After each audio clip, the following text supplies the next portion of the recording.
ખેડૂતો માટે એક સાંધી ત્યાં તેર તૂટે જેવી સ્થિતિ સર્જાઈ। ગત ચોમાસે અતિવૃષ્ટિનો માર સહન કર્યા બાદ હવે રવિ પાક પર પણ સંકટના વાદળો છવાયા છે।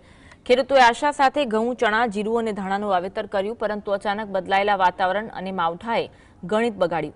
હાલ અસંતુલિત હવામાન, ધુમ્મસ અને ભેજવાળા પવનને કારણે પાકમાં ચરમી, પીડીઓ અને થ્રિપ્સ જેવા રોગચાળા ફાટી નીકળ્યા। ઘઉંના મૂળમાં પણ જીવાતો પડતા પાકની વૃદ્ધિ અટકી ગઈ। મોંઘી જંતુનાશક દવાઓના છંટકાવ છતાં પરિણામ ન મળતા ખેડૂતો ચિંતિત છે। એક તરફ ઉત્પાદન ઘટવાની બીક અને બીજી તરફ જણસના પૂરતા ભાવ ન મળતા લાચાર બનેલા ધરતીપુત્ર હવે કુદરત સામે આફત રોકવા વિનંતી કરી રહ્યા છે। અત્યારે શિયાળુ પીકની અંદર બહુ નુકસાની છે, કારણ કે દિવાળી પછી વરસાદ પડેલો એટલે ધોરાજીના ઘણા ગામડાની અંદર, સિટીની અંદર અત્યારે ખેતીની જે જમીન આવેલી છે ત્યાં છાંટા પડ્યા હતા। ચણાનો ખાર ધોવાથી ચણામાં નુકસાન છે અને વાતાવરણ પણ અનુકૂળ નથી। પવન પણ રાતે હોય છે અને દિવસનો તડકો પડે છે અને રાતે ઠંડી પડે છે।